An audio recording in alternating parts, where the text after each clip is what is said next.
Welcome to Walking the Earth, Turkey.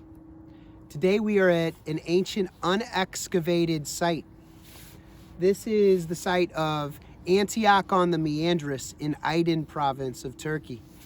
And while there has been talk over the past years about excavating, I was doing some research online briefly, and it looks like it hasn't moved forward yet. But this is a huge site. You can see the ruins. And I'm not sure which one here is the Roman stadium. Like, this might be the remains of a Roman stadium, or it might be a little bit further over. But this is one of the amazing things about driving around Turkey. Like, so we were taking a drive today, and it's been foggy and rainy all day. And we needed to get a little walk in, and it's getting toward dark. And we just happened to see this site. A sign pointing toward the site. We didn't find any signage, no information. This is very raw, but it's quite interesting. And so we're just kind of wandering around the ruins, over the stones. You can see the remains of some old buildings. And Turkey is full of sites like this that have been untouched and unused for hundreds and even thousands of years. Who knows what's buried underneath Turkey? And sometimes sitting right at the surface like this. This is an amazing sight. And it's quite lovely. It's like I said, it's been raining all day. And now we've got a little bit of sunlight. So we'll take a little walk over here.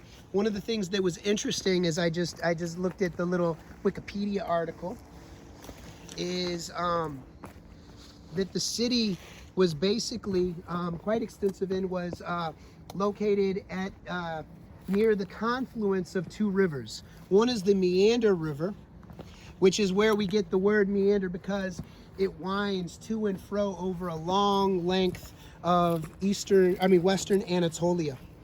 And the river, I think it's called the Orsinus or Orsinus River, is located right by here. I don't think you can see it easily from here, but it looked dry when we drove over it. I'm pretty certain that's the river. I'm not sure where the meander is. We're not far from the city of Aydin, but this is Aydin province.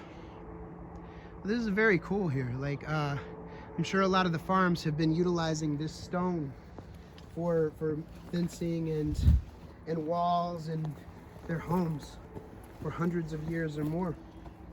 It's very cool. Apparently it was an important city during the time of the Byzantines, and there was a battle between the Byzantines and the Seljuks. The article I found, because I just did a really quick search, it was talking about that a famous sophist lived or was from here, and some famous statuary was possibly made here. So they don't really know a lot about this place. So it'd be interesting to see what is revealed when it's excavated, if it does get that chance. But if you happen to be wandering around Turkey, it can be very rewarding to go and pull off on the side of the road here and there and go for a little walk, have a little picnic, or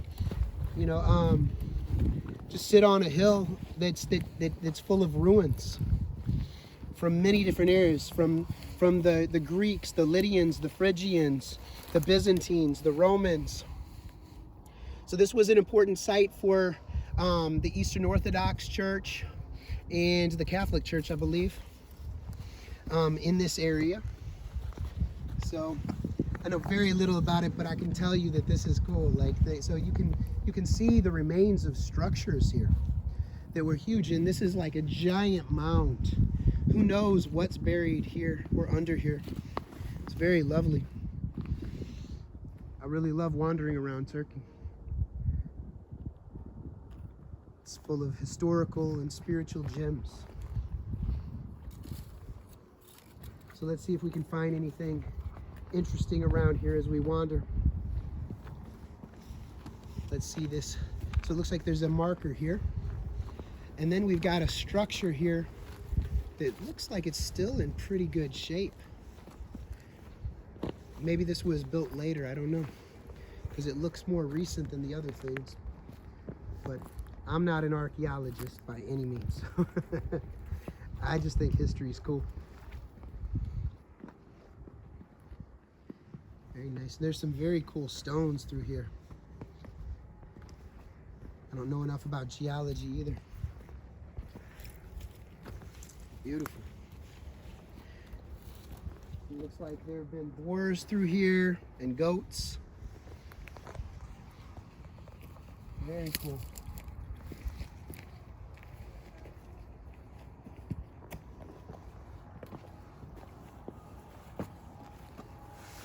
Looks like they were utilizing some type of concrete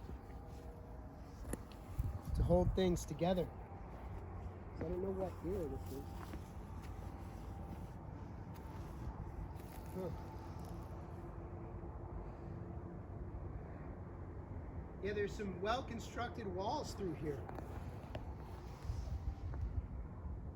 So maybe at a later point this was utilized for fortification purposes by the Ottomans or something like that. I don't know. If you happen to know, put it into the comments, please. What a cool site.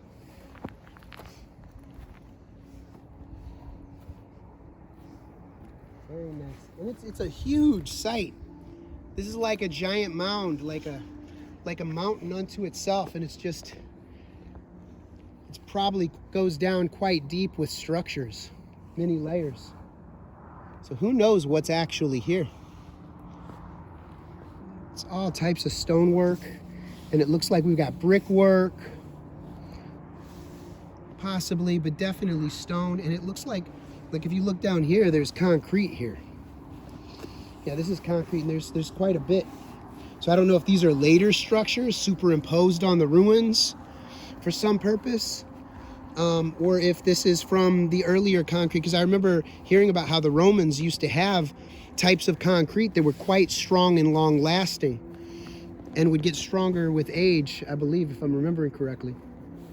So what a cool site. So Antioch-on-the-Meandres. And so there is a connection to Antiochus the First in name.